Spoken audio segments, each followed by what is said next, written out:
How's everyone doing? Today I'm going to show you my break results for 2 breaks that I did for 2023 WWE Immaculate. Let me know if you've opened up any of this year's WWE Immaculate or done any breaks and what the best card is you've gotten. And let me know what your favorite wrestling card product is. And let me know what your favorite wrestling card is in your collection and who your favorite wrestler is currently and all time. Leave me those comments down below. I hit some bangers in these 2 breaks. The first break was just a normal pick your wrestler break, and then the second one was a hit draft. I got some awesome cards in here, including some sick, nasty patches, a 101, and just some really cool cards. So if you're into wrestling cards, definitely check this video out. Let's go ahead and check out what I got in these 2 breaks. Let's go. All right, first up, I'm going to go over the cards that I got in the hit draft. There's only a few cards that I got, but they were bangers. The first card that I had, I think, first and third pick, and then some like, I want to say like 6th, and then a couple of the ending spots. So the first one that I got was this Kairi Sane 1 of 1 base, a really awesome looking base. I think the out of 10 gold of this card went for 175. So I would think this would be around like 400, 450 range. I think it's a really cool card. I don't PC her. I had a few people reach out like right away. One person sent me, a few different messages. But I think their offer was a little bit lower than I wanted. They offered 2. And I said, I'd probably be at 450. They said, they meet in the middle or something like that. But I think I'm probably going to try to get, 450 for it, which I think I can. Especially, I think she has a big market right now. And I think this is definitely the nicest looking card that she's had since she's come back. The platinum right there. And then, of course, this is Immaculate. It's one of the 2 premium high-end products for Panini WWE cards. It's probably, I think most people consider it the best set for Panini WWE cards. It seems to be most people's favorite if they're into premium high-end products. But yeah, really awesome one right there with the umbrella. So, Pirate of the Sky. So cool that she's back, and definitely happy to get this 1 of 1. Really nice looking card. I think it's such a cool looking card. I was debating about keeping it, but I was like, I don't PC her. So I'm trying to trim the collection down a bit. It may not seem like it, but yeah, this is one I'm kind of like torn on, but I think I'm going to let it go. I think 450 is actually a good price for it. I think if I put it on like eBay or something, I could probably get more. But for now, we'll see. But we got next up, I think this was like my 3rd pick. Somebody had the 2nd pick. I think it was like a Rhea that I already had, so I really wasn't bummed about that. Pretty much got everything that I wanted from the hit draft. Worked out really well. We got a Cora Jade Gold. So that is a big hit for sure. Really awesome looking patch with some, barbed wire right there in the purple. Cora Jade, definitely a big fan of hers. I liked her better as a face, I think, but she's awesome in general. So a nice gold Cora on the premium memorabilia autographs. And then I think this was like the 6th pick. It's an EO Sky shirt relic right there, numbered out of 16. Pretty cool. The Genius of the Sky right here. I really like these shirt pieces and specialty memorabilia cards.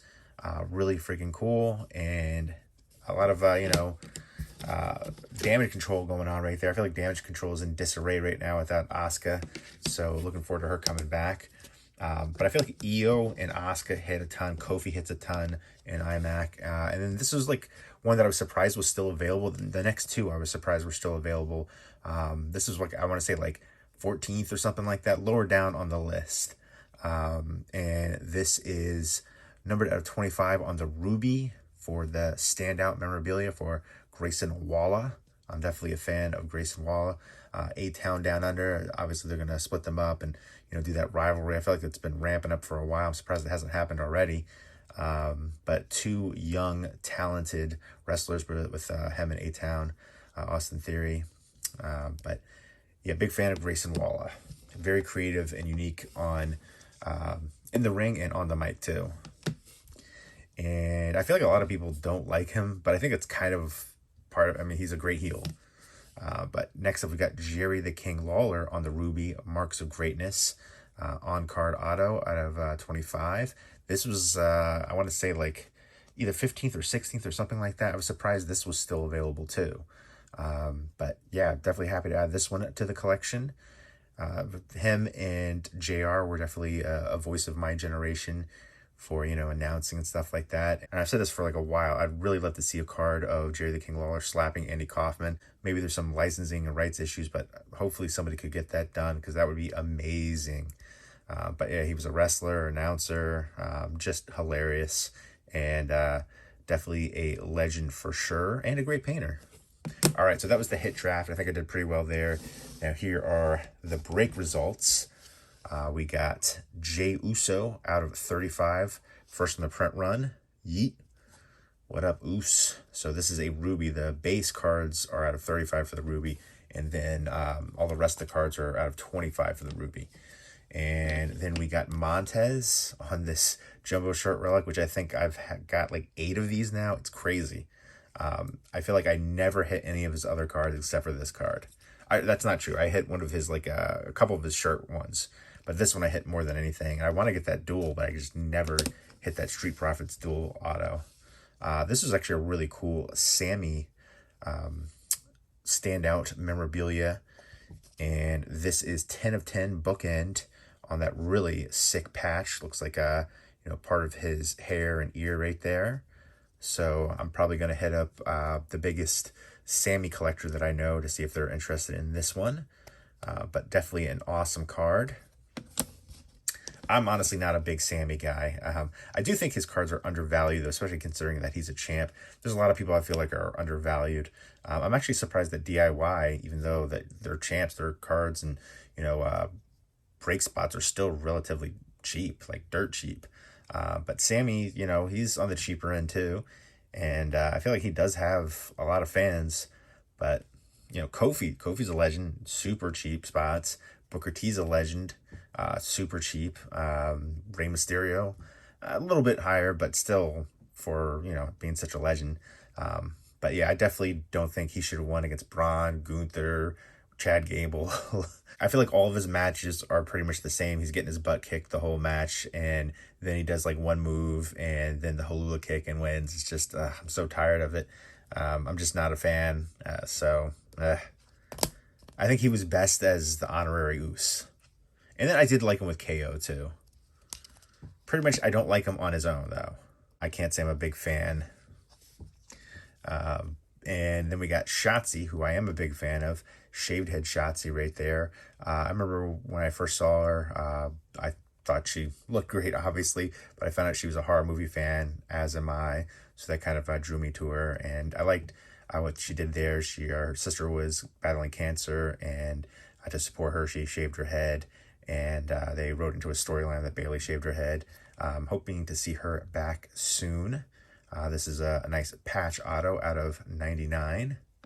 Next up, we got Shinsuke Nakamura. I'm going to give you the Kinshasa, numbered out of 99 on the patch auto. I sold a Shin 101 recently. I'm not a big Shin guy myself, but he does have a market.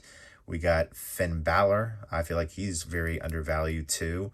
I feel like everybody liked him better as the Demon, but he doesn't want to go through the makeup. I get it. It takes a long time to do that process.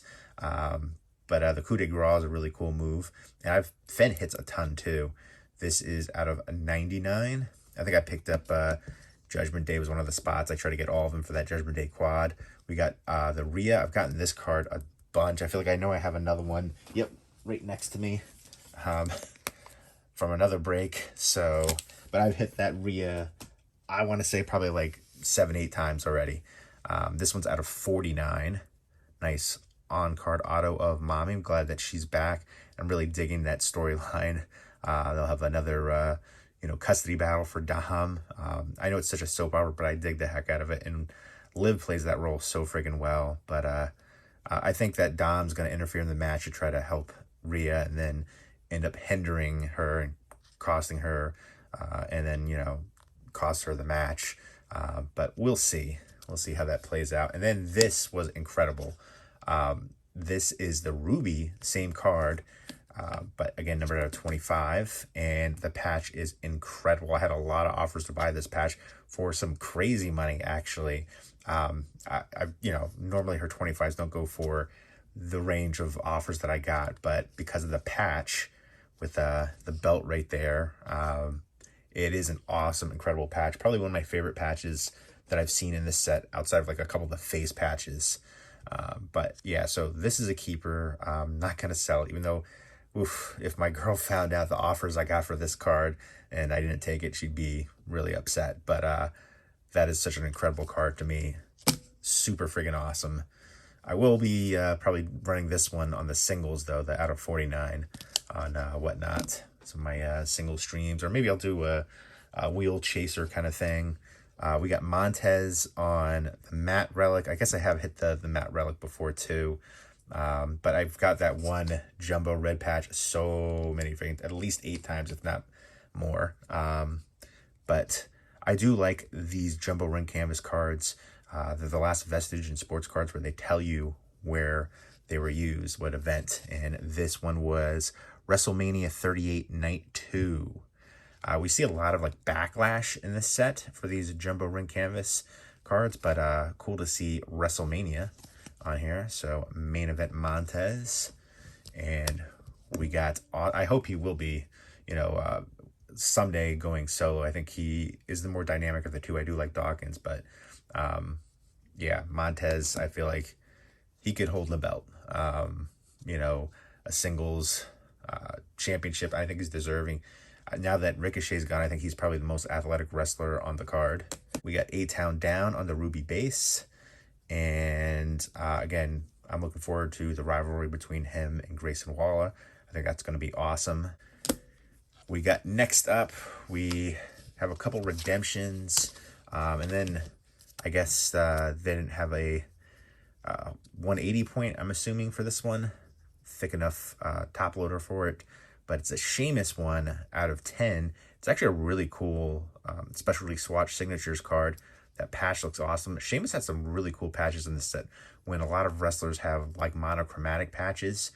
You know, black, red, white. He has like grays and whites and blues and stuff. Really cool looking, like mixture of those colors. So he does have some really awesome looking patches in here. And this one is actually tells you when it was worn too. And this one is Survivor Series War Games. So that is freaking awesome. Props to Panini and WWE for that. Those two cards. I think it's the specialty swatch signatures and then the jumbo ring canvas cards that they tell you when they were used. So I'm not a big Sheamus guy. I'm kind of, I think I'm going to let it go. Kind of tempted to keep it because the specialty swatch signatures is a cool patch. It's a gold out of 10. But yeah, I think I'm going to let that one go. Probably one of the coolest Sheamus cards I've seen. I've seen a bunch of his, but haven't seen this specialty swatch signatures one before. We got to get a top loader for that one though. We got 2 redemptions. This redemption is huge. It's Undertaker on the Immaculate signature moves. Assuming it'll be the Tombstone, but that is really freaking cool. So definitely happy with that one. And Undertaker does sign. Alexa Bliss on the Premuim memorabilia autographs. She hits a lot, especially in the mid redemption slot. So that is pretty cool. I feel like she's deserving of the back slot where you usually hit like the bigger card. But definitely happy with that. I think like when you get an Alexa Bliss in the mid redemption spot and then you get a big card at the end, it's like a double bonus right there. Double hits. We got, yeah, let me talk to you. LA Knight with everybody saying, I'm hoping he beats Logan Paul. I like Logan Paul. I think he's athletic. He's great in the ring. People don't like him, but I think that kind of plays into his heel aspect. But he's really athletic. He can actually wrestle. But I feel like he's only defended his title 3 times. So, and LA Knight is deserving. He's had the biggest pop in the company for like almost 2 years now. And still, he doesn't have a belt, which is crazy. So LA Knight on the base. That's the thing too. There's only 1 base card per box. Only 9 cards in a box. So if you're lucky, you can't. I've seen multiple times where a bunch of times, in fact, where you get an extra card. But yeah, so even the base cards are a hit, and the base cards sell. So more than I would think for some of them. We got Tommaso Ciampa, part of DIY, the new tag team champs, numbered out of 35 on the Remarkable memorabilia. We got Drew Mack on the Jumbo Ring canvas. This one is from Backlash 2022. I really like Backlash 2023. That was surprisingly good. I went in with tempered expectations, and really impressed me. One of my favorites from last year. But Drew Mack right there held it down as champ when there were no fans in attendance. So I think he deserves more appreciation. Bobby Lashley, I feel like he must have pissed somebody off the way things are going for him.